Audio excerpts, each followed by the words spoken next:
All right, it looks like we've reached critical mass. We have almost 500 people on today's student loan town hall, so appreciate all of you for joining us. We are going to go ahead and get started. Before we do, just a few housekeeping notes. So first of all, this workshop is being recorded, and any informational materials as well as a copy of this recording will be provided to all of you following today's session. So in case you need to head out early or you missed something, don't worry, you're going to get a copy of this recording. We encourage you to put any and all questions that you might have in the Q&A. I'm joined by a wonderful team here today, who I'm going to introduce in a second, that are here to help provide answers to those questions and support throughout today's session. And if you need to enable closed captioning or live transcription during the webinar, we're going to be posting a link in the chat right now with instructions on how to enable this feature in Zoom. All right, so before we go any further, some of you may be familiar with us at Savi, some of you may be less familiar, but we just wanted to quickly give a little background on who we are. Savi is your student loan benefit. We are a social impact technology startup based in Washington, D.C., and we were founded by student loan experts and advocates who've been fighting on behalf of the borrower for almost a decade. And in 2017, this was the first year that many borrowers could start applying for a program called Public Service Loan Forgiveness. And all to say that the majority of borrowers who applied were rejected. And our co-founders saw this and decided to do something about it. So they developed Savi as a technology platform and a human service to help borrowers like you and like myself. I'm a student loan borrower. I have a little over $200,000 in student loan debt. So if that makes any of you feel better about your own situations, then mission accomplished right off the bat. But to help borrowers like us not only better understand our student loan debt, but to navigate successfully from start to finish around some of these really complicated federal programs. But along the way, our goal is to make the experience of being a student loan borrower a better one. And we try to do that by identifying as much additional savings as possible through things like income-driven repayment plans and forgiveness programs like public service loan forgiveness. We're a registered public benefit corporation, which means it exists in our mission and charter to serve the public benefit. And that's exactly why we do things like this here today. We firmly believe that when borrowers are better educated and more informed about their debt, they are more empowered as consumers. All right, so with that being said, I just want to introduce the team we have on the town hall today. My name is Lindsay Clark. I am the Chief Borrower Advocate here at Savi. And in this role, I'm responsible for ensuring Savi is building a better world for all student loan borrowers through education and advocacy. So my goal is really to serve, protect, and empower borrowers towards better student debt outcomes. And because of that, we have a Savi borrower advocacy team. So I'm joined today by Jobe McDermott and Kasmir on our borrower advocacy team. And they're going to be presenting alongside myself. We're also joined by members of the Savi support team. Some of you might have even interacted with these amazing folks already through your Savi experience. We have Ryan Andreas, our Director of Customer Success, Laura Tapia, Kyle Scheffler, and Rafael Garcia. So they are going to be helping to answer your questions in the Q&A throughout today's session. And we're very, very grateful for their presence. All right, so just a quick look at the agenda we're going to cover over the next hour. First, we're going to give a brief recap of the latest events. What has been going on in the world of student loans as of right now, today, and some of the borrower experiences that we've observed as a result. We're then going to talk about the Department of Education response to some of these borrower experiences. As many of you, I'm sure, are aware, with payments resuming in October, there were a lot of issues and complications that borrowers faced, and that's exactly why we're here today. So we're going to dissect those issues, identify them, and understand how you may have been impacted. And then we're going to outline what actions you can take to help resolve those issues, as well as any preventative measures you can take to protect yourself going forward. And then we're going to go through sort of an FAQ and open Q&A section in which we can hopefully answer more questions out loud.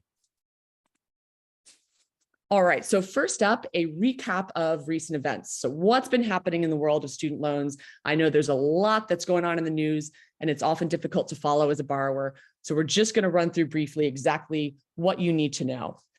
So again, as I hope everyone is aware, payments restarted in October. After nearly 3+ years on pause due to the pandemic, that pause on interest and payments officially ended August 30th of this year. So interest resumed on September 1st, and payments were due starting in October. Every borrower has a different due date, and servicers were supposed to notify borrowers of what that due date was.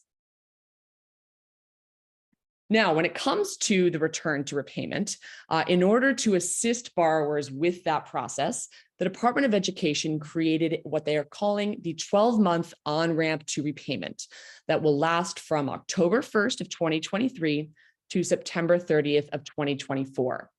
So borrowers with late, missed, or partial payments won't be reported delinquent or in default during this period.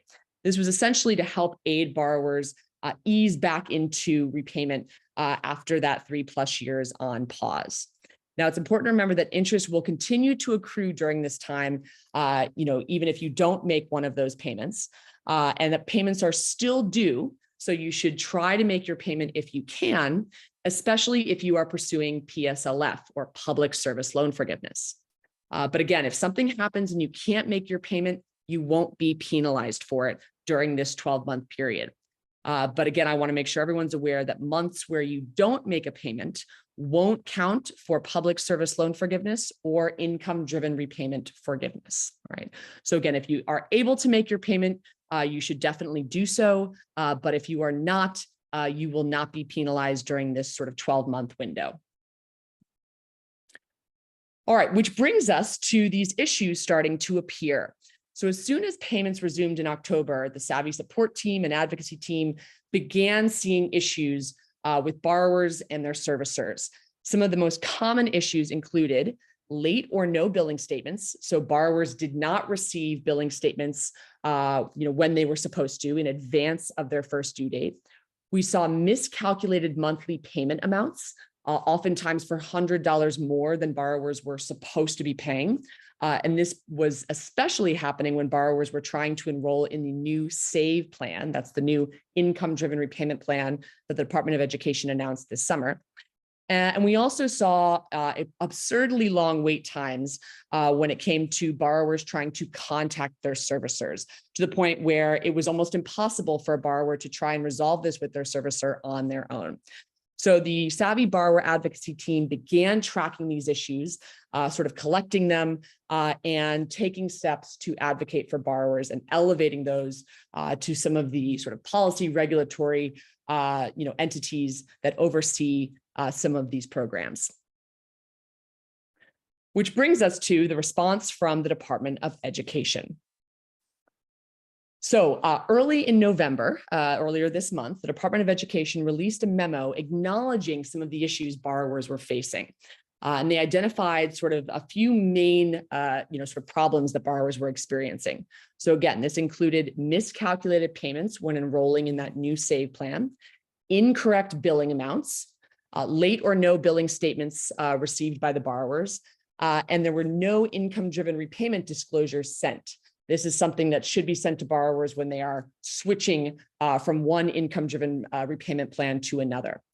So as a result of these issues, many borrowers, not just a few, but many borrowers missed their payments, were wrongly charged fees, potentially became delinquent, although again, because of the on-ramp, you will not be penalized, but they might have missed that payment that month. Lost out on potential forgiveness credit because they weren't making that payment that month, and missed out on interest subsidies under the new SAVE plan. So as part of this response from the Department of Education, they've outlined some steps that they are taking to help address and hopefully solve some of these issues. So these included the Department of Education withholding $7.2 million in funding from the servicer Mohila as a result of some of the issues they've caused. The Department of Education also instructed servicers to place any affected borrowers in what they call administrative forbearance while these issues are being resolved. Borrowers were also going to receive credit towards public service loan forgiveness and income-driven repayment forgiveness for these periods of time, right? So they're going to rectify that for borrowers who missed a payment as a result. And servicers are also reprocessing applications to accurately calculate monthly payments. So a lot of borrowers who had their payments miscalculated sort of upon that first review, these servicers are now supposed to reprocess those applications and hopefully this time accurately calculate those monthly payments. Right here.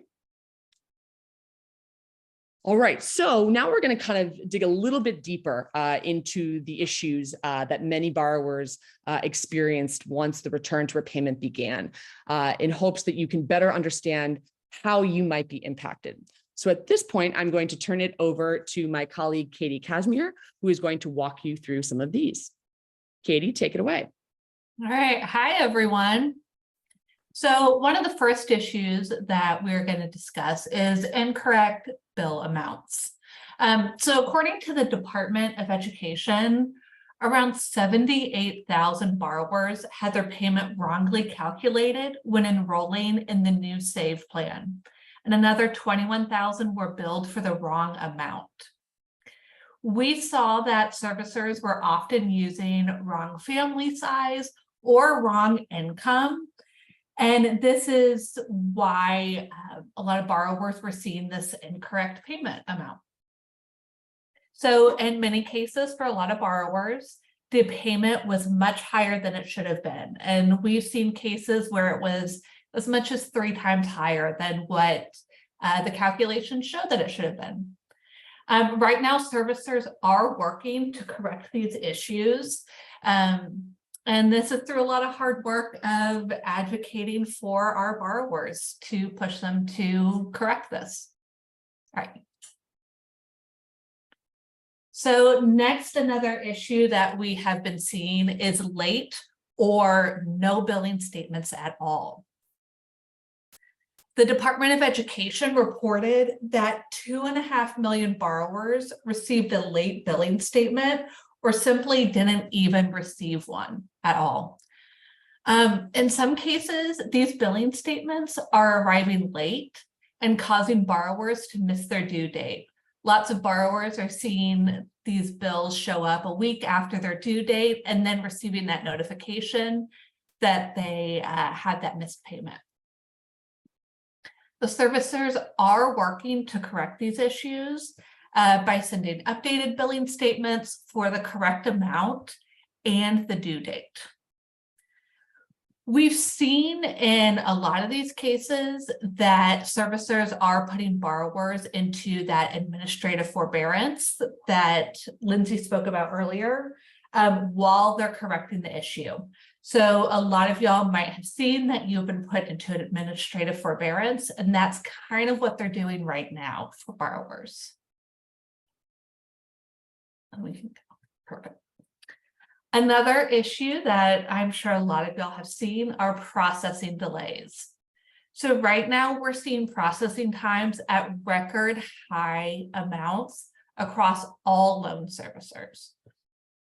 So for income-driven repayment applications, usually we would see that at about 3 to 4 weeks, and it's taking closer to 6 to 8 weeks to process these applications. And then for those of y'all who are pursuing public service loan forgiveness, these employment certification forms are taking closer to 12 to 16 weeks. The good news is that when you submit an application, your servicer should notify you that it was received and it's being processed. As long as you receive that confirmation that's being received, that they're working on it, then all you need to do is wait to hear back from your loan servicer once they've finished processing the application.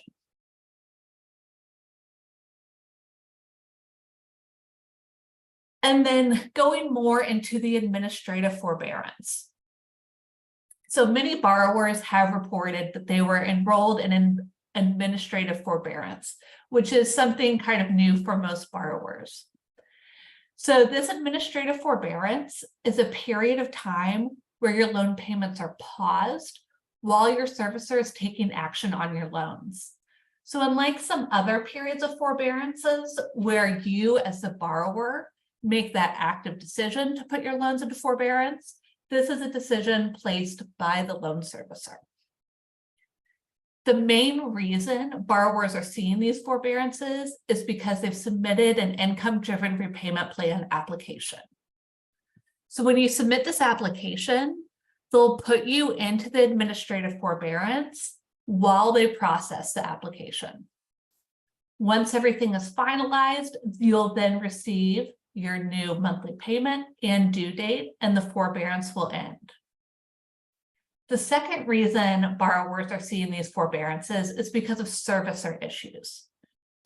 So this, as we said previously, in cases where the billing statement wasn't sent, or as we're seeing most commonly, where the payment was incorrectly calculated, servicers are putting borrowers in a forbearance while they correct the issue.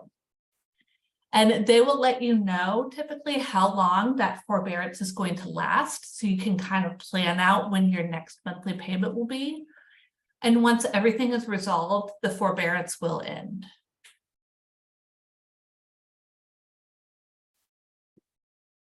All right, thank you so much, Katie. Now we are going to turn it over to Jobe, who's going to talk about what actions and steps you can take if you have been impacted by any of these issues.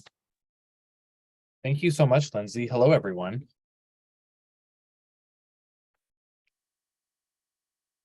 So with all of these issues, they can really weigh you down. You can get worried about it, but hopefully we are going to outline exactly what steps you need to take to get these corrected as soon as possible. The good news is that many servicers are already taking action to correct them, and some may even be resolved by themselves without action needed from you. So for example, if you received a late billing statement, or if you're in an administrative forbearance, there's no action needed by you. Servicers will follow up to send you billing statements on time for the next cycle, and the administrative forbearances will be lifted once all issues or applications are processed and resolved. If one of the issues you're experiencing is long processing times and it's taking longer than usual, the thing to note is that when you apply, you should receive a submission confirmation from your servicer. If it has been well past those processing windows that we outlined for you, or if you never received that submission confirmation, feel free to reach out to your servicer or Savi for more help. In some cases, you may need to resubmit an application or take another step, but our support team can help look to see what you've already done, see maybe why that application hasn't been processed, and help resubmit if necessary.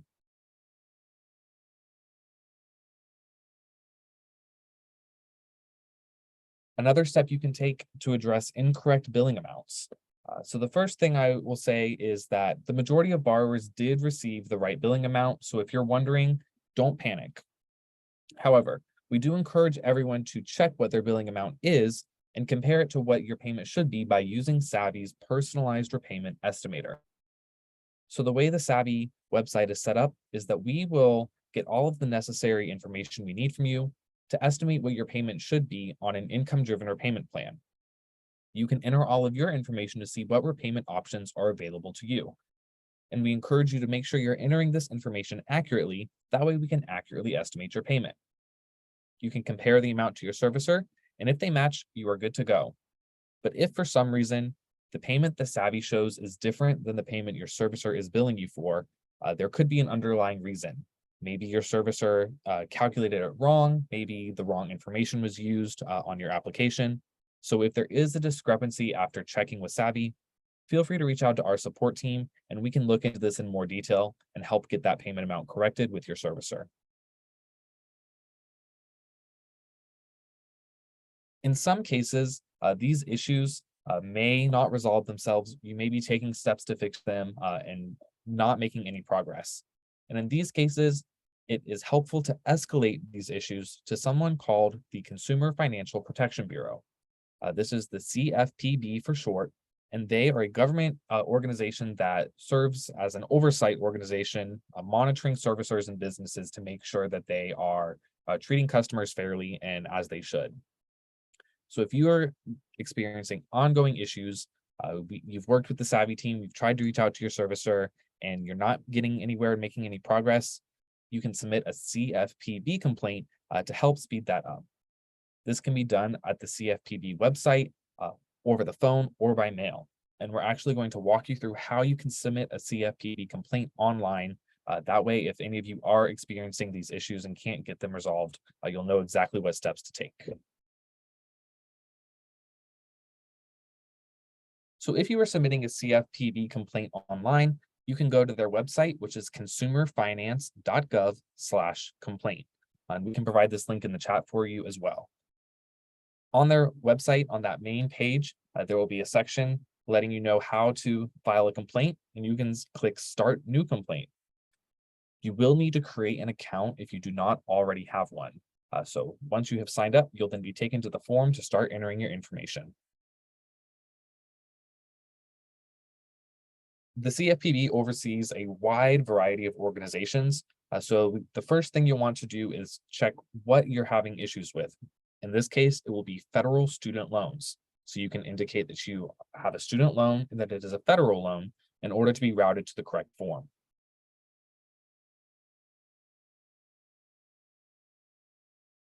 After that, it will then ask for some specific details about your situation. So when it asks for a company name, you can indicate your servicer here.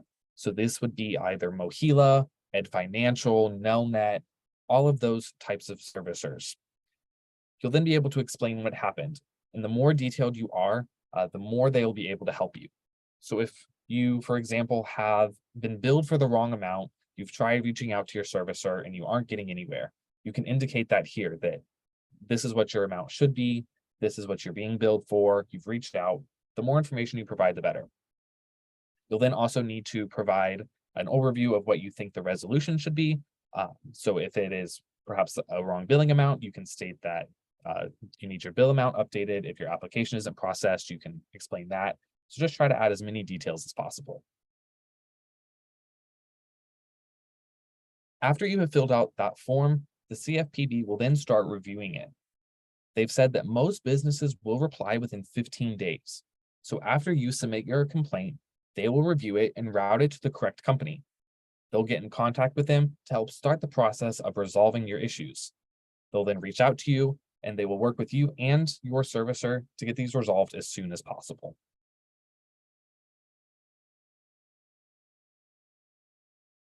So I see a lot of you have been asking a lot of questions with your personal situation.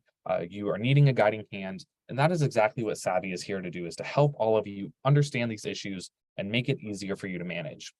So if you are still needing support after this, you need a little bit more guidance, we do offer our Savi Essential Plan, which is a premium support plan here at Savi. By enrolling in the Essential Plan, the biggest benefit is that you'll have access to personalized help from our support team, many of who are on this presentation. You'll be able to get one-on-one personalized help to understand your situation, any next steps that are needed, and get more guidance through this process.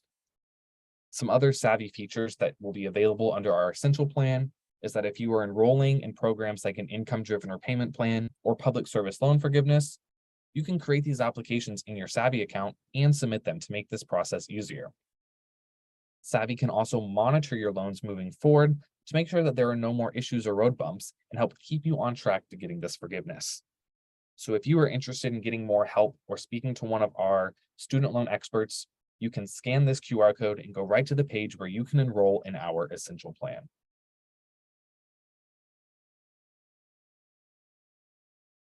Whenever you are in your Savi account, in order to reach out to us, you can click Contact Support from any page of the Savi application. We have a lot of resources in our Help Center, which can answer a lot of questions I've seen in the chat with help guiding you through our application, answering common questions about student loans, and there's even videos that walk you through completing the application. For that one-on-one personalized help, you can reach out to our support team, where we can provide you with personalized help with your situation. And if you need real-time help, we have a call center available weekdays from 9 to 5 to answer your questions in real time. All right, awesome. Thank you, Jobe. All right, we're now going to run through a few frequently asked questions. When everyone registered for this town hall, we, asked you to submit some of either the questions or the issues that you had been personally experiencing. And we received over 1,000. So we've sort of combed through those and picked out some of the most commonly asked questions amongst borrowers. So first up, what do I do if my payment is too high? And Katie, I think you're going to help us answer this one, right? Yeah, definitely. All right. So if your payment is too high, we recommend you using Savi's personalized repayment estimator to explore other repayment options.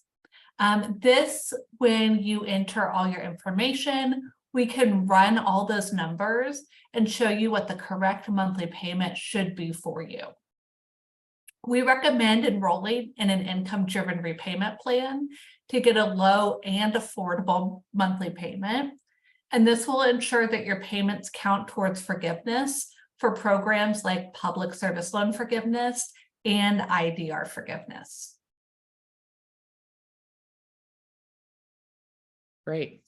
All right, next question. How can I get my loan forgiven? Jobe, I think you have an answer for us on this one. Yes. So the good news is that there are multiple programs out there that can forgive your student loans. The two biggest ones that are available are public service loan forgiveness and income-driven repayment forgiveness. Both of these programs you can see your eligibility for and enroll in through Savi. So some quick overviews of these programs. For public service loan forgiveness, this forgives your remaining balance after you have worked in public service and made payments for about 10 years. There are some specific requirements that go into it, requiring you to be working full-time, having direct loans, and being enrolled in an income-driven repayment plan. Once you have made those 120 payments, your remaining balance, including interest, is forgiven. So there are a lot of requirements that go into that program, but as I mentioned, Savi can help you with enrolling. So in your Savi account, after you've entered your information, we will compare your situation to the requirements for that program to see if you qualify. If there are any action steps needed, we'll help you take those to get on track for forgiveness and enroll in this program. For those of you who may not qualify for public service loan forgiveness, another great backup option is income-driven repayment forgiveness. The way that this program works is that after you have been enrolled in an income-driven plan and made payments for a total of 20 or 25 years, if you still owe a balance, the remaining amount will be forgiven. Whether you need to pay for 20 or 25 years depends on a few factors like your repayment plan and your loan types. And just like with public service loan forgiveness, Savi can show you your eligibility for income-driven repayment plans.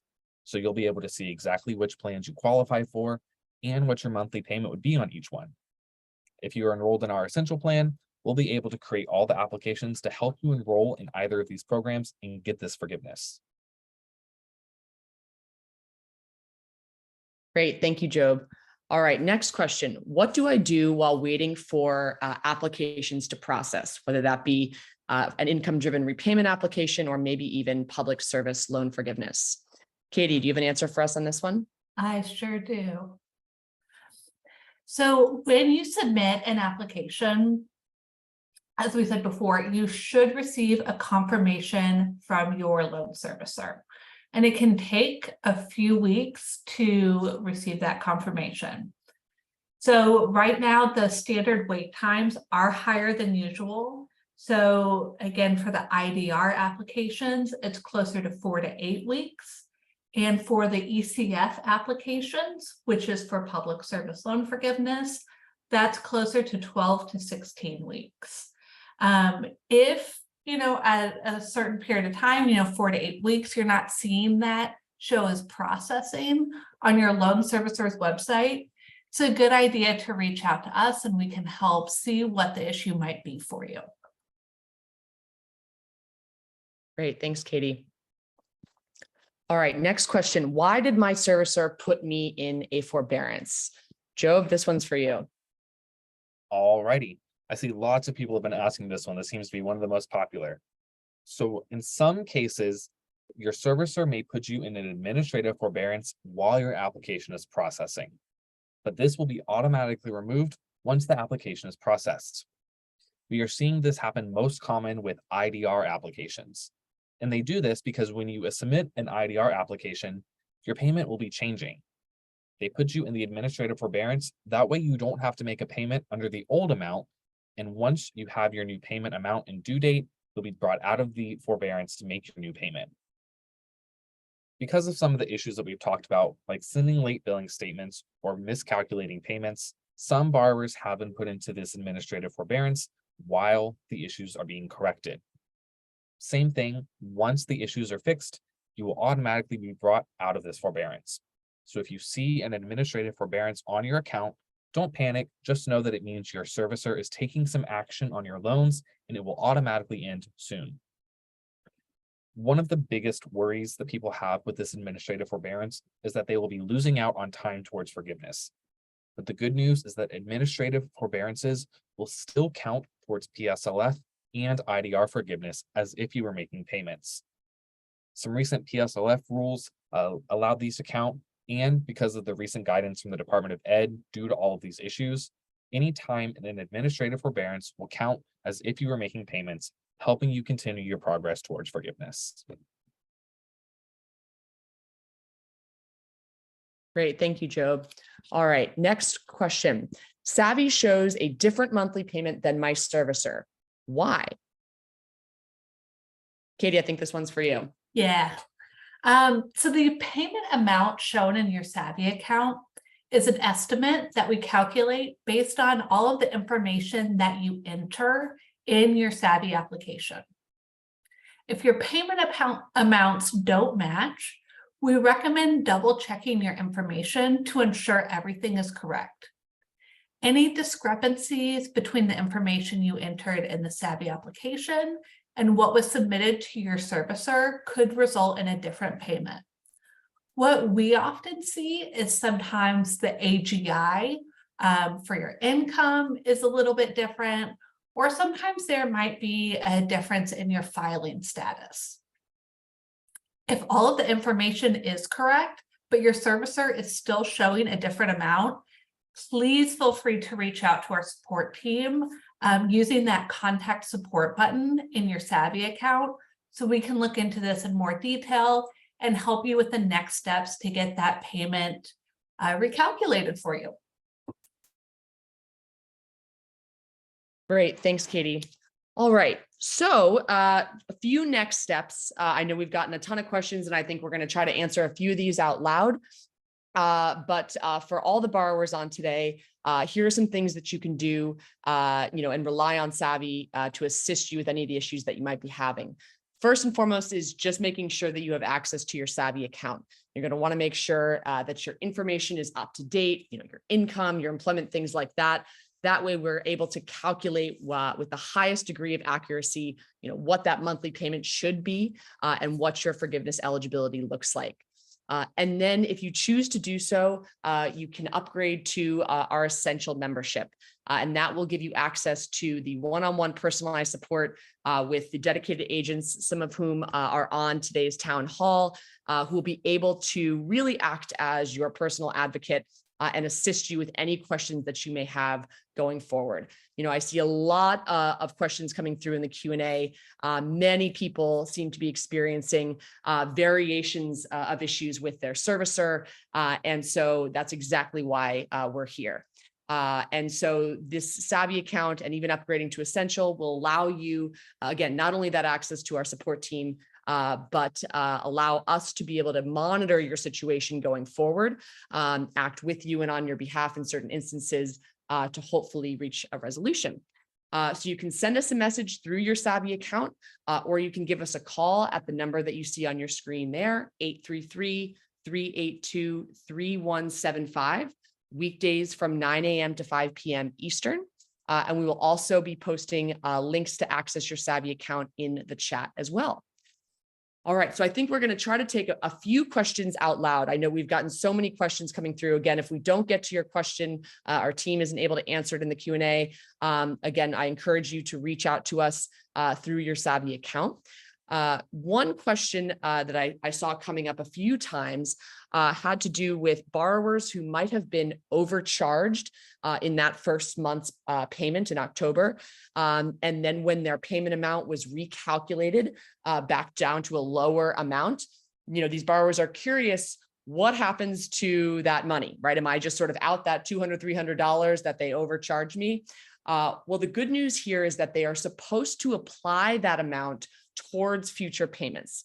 The key word here is they are supposed to, and we know that sometimes that doesn't always happen. So you should see that difference in the monthly payment amount that should be basically applied towards your future month's payments.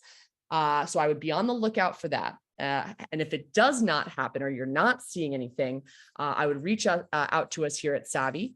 And if we're having issues getting in touch with your servicer to resolve that, then I think we're going to probably want to submit a complaint to the CFPB. But that is what's supposed to happen to anyone who might have had their monthly payment amount miscalculated by their servicer initially, and then it was recalculated to a correct amount that was lower in the sort of subsequent month.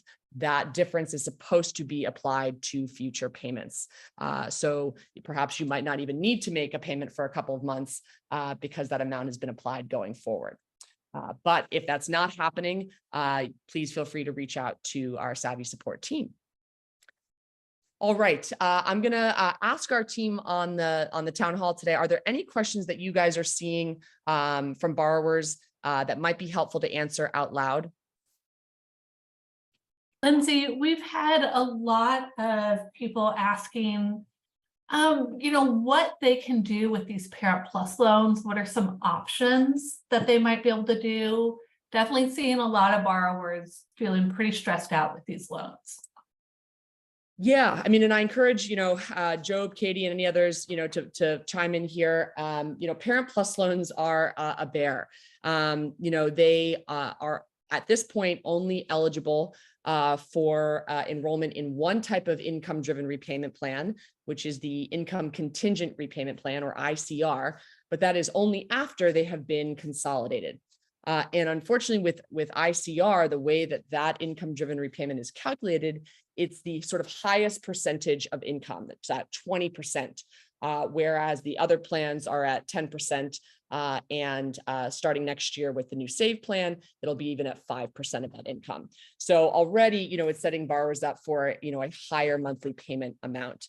We are working with our partner advocacy groups to try and push the Department of Education and Administration to include Parent Plus loans in the new SAVE plan so that they can be eligible to benefit from those lower monthly payments. But as of right now, they are not. So I know that there are a lot of borrowers out there that are struggling, to make those payments right now.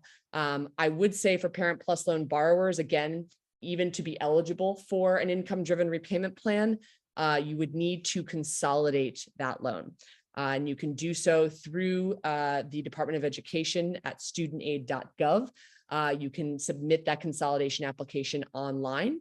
It takes about a month to process, at which point you'd be eligible to enroll in the income contingent repayment plan. But I'm going to open it up to my colleagues if they have any other sort of advice to add for Parent Plus loan borrowers.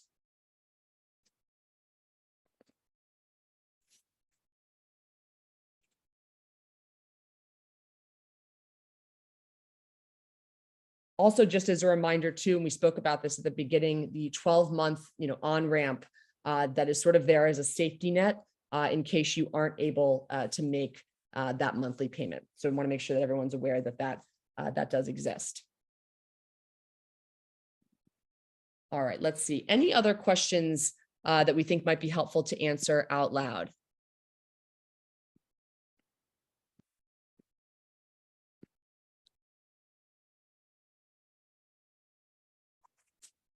I saw a couple coming through, borrowers expressing that they have tried to reach out to their servicer by phone and by email and have heard nothing back. And so at this point, that is to me a situation where, you've attempted to make contact with that entity, that servicer, they've been unresponsive. And so that warrants escalation. And I would encourage borrowers who are experiencing that to submit a complaint through the CFPB. And we've posted that link in the chat and we will post it again.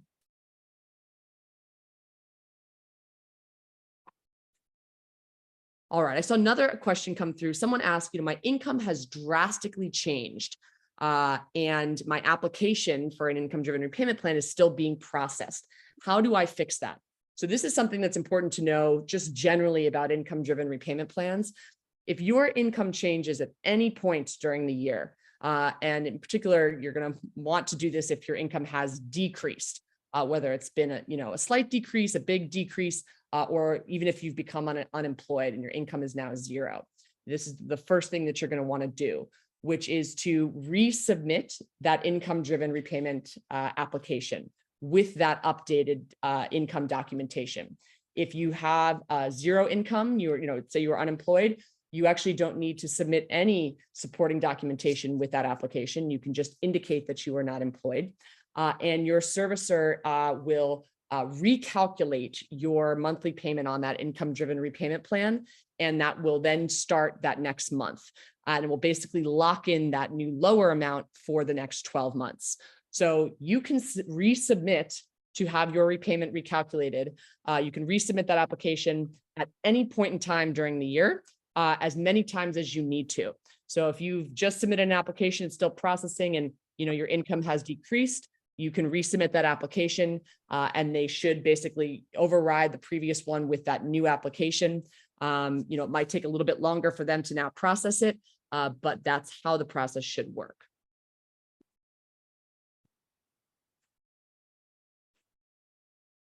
Hey, Lindsay, I'm also seeing some questions. People heard us talking about the SAVE plan and payments being miscalculated, but we're also getting a lot of questions about what the SAVE plan is. Could you maybe give an overview of that new program or the new repayment plan? Sure. So the SAVE plan is essentially replacing the previous income-driven repayment plan called the repay plan. So for any borrowers that were on repay, which stands for revised pay as you earn, they were automatically transitioned into SAVE. But this new SAVE plan is supposed to be the most affordable income-driven repayment plan to date. And it does a couple of things. First and foremost, it basically raises the amount of a percentage, I should say, of income that is considered non-discretionary. And so what that means is that it's going to lower that monthly payment because it's not looking at the same amount of income across the board. It also provides a subsidy, if you will, on interest going forward. So regardless of how little you might be paying on your student loan each month, and it could be as low as $0 a month, on that plan, your balance will never increase as a result of capitalized interest. And I'm sure many of you on this town hall today can relate to the feeling of having been paying your loans for years, if not decades, and your balance has not only not decreased, it's actually increased, and that's because of capitalized interest. So what this new SAVE plan does is it prevents that from happening. It's not retroactive, unfortunately. So any interest that has accrued up to this point will remain, but going forward, your balance will not increase as a result of that unpaid interest. So it doesn't mean you have a 0% interest rate. You still have interest, you're still accumulating interest, but again, unpaid interest will not be capitalized and tacked onto your principal balance.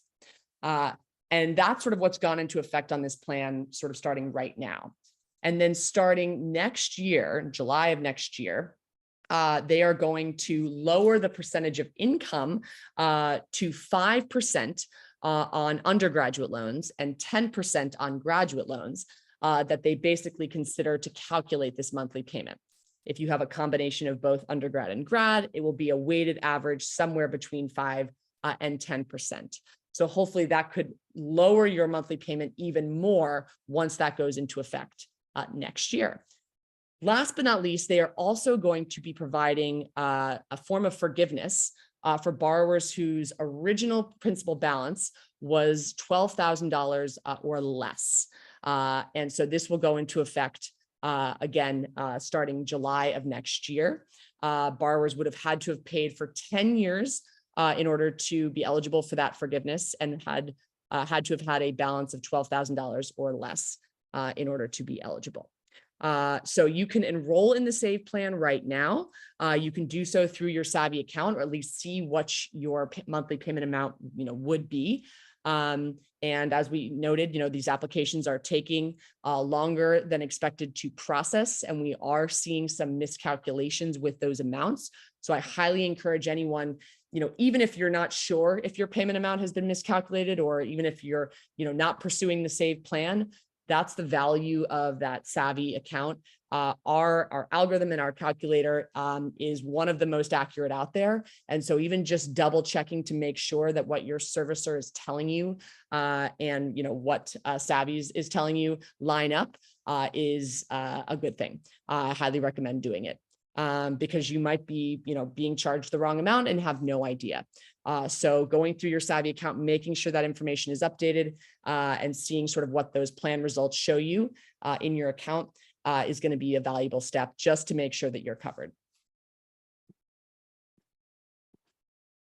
Thanks, Lindsay. And the one other thing I'll say about SAVE, since I see there are still some people asking about it, is that SAVE is an eligible repayment plan for PSLF.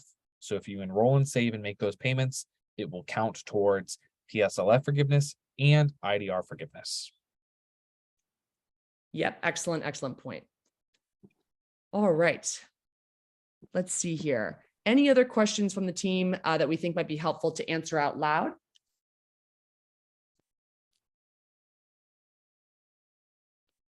I see a couple coming through around, do periods of forbearance or deferment count towards public service loan forgiveness? This is a great question because I know the majority of Savi borrowers are eligible for public service loan forgiveness and or teacher loan forgiveness. So starting next year, the Department of Education is going to implement something called the one-time account adjustment. And this is basically going to give borrowers credit for periods of deferment and forbearance as if they had made a payment. So, many of you who might be looking at, how many credits you have towards the 120 you need to achieve forgiveness under the public service loan forgiveness program, those are based on, months that you made an eligible payment, a qualifying payment, right? You worked for a qualifying employer and you made the payment that month. And again, just as a reminder, for the 40 plus months during which borrowers were on a payment pause, if you had been working for a qualifying employer, all of those months count as qualifying payment credits towards the 120 you need to achieve that forgiveness. So that could put you almost a third of the way closer to full forgiveness without having to pay a dime. But normally, again, you need to have made a payment. Well, this one-time account adjustment is basically going to give you credit for periods in which you didn't make a payment and which you might have been on deferment or forbearance. So that is it's supposed to start next year. So borrowers should see their accounts updated. It's supposed to be automatic with that adjustment. So many of you will likely become a lot closer towards forgiveness for whether it's PSLF, public service loan forgiveness, or potentially income-driven repayment.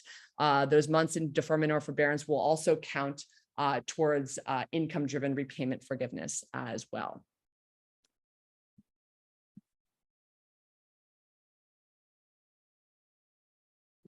All right. Let's see, we're going to make sure we post the link in the chat as well for any borrowers that need to access their Savi account, or you can scan the QR code on your screen. All right.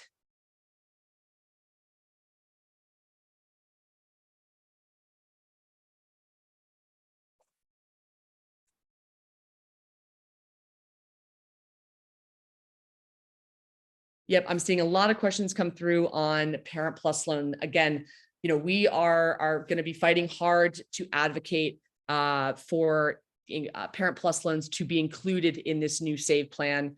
We realize what a burden these loans are, particularly on on these parents, and the options are far more limited for those loans. So we will continue to keep all of our borrowers apprised of any changes in policy as a result, and anything that can be done to improve that situation. So we'll be hosting more of these town halls and webinars. We host a webinar on the first week of every month for all of our Savi borrowers, where we go through all of the programs, explain how they work, how to apply. So that's always sort of a good refresher to attend. And we'll be communicating with all of you to make sure that you are able to register and have access to those. But like I said, we are going to be fighting hard to try to change and improve the system, again, especially for those Parent Plus borrowers. So, we hear you, we see you, and we're going to be doing everything we can to fight on your behalf.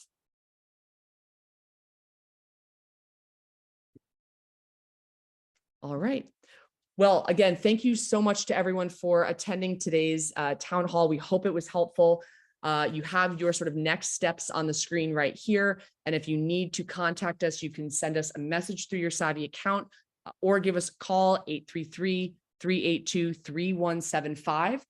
Look out for an email in your inbox tomorrow with a copy of this recording, as well as some additional materials, including some of our Help Center articles that capture some of the topics we talked about here today, including how to submit a complaint to the CFPB. And we'll always be here to assist any borrowers in need and to fight on your behalf. So again, I want to thank all of my colleagues here tonight who joined me and who are furiously answering as many questions in the Q&A as possible. We received over hundreds, so it wasn't possible for us to get to all of them. But if your question wasn't answered, I encourage you to reach out to us through your Savi account so that we can help you from there. All right, I hope everyone has a safe, happy, and healthy rest of the day. And we look forward to helping you in the future. Thanks so much.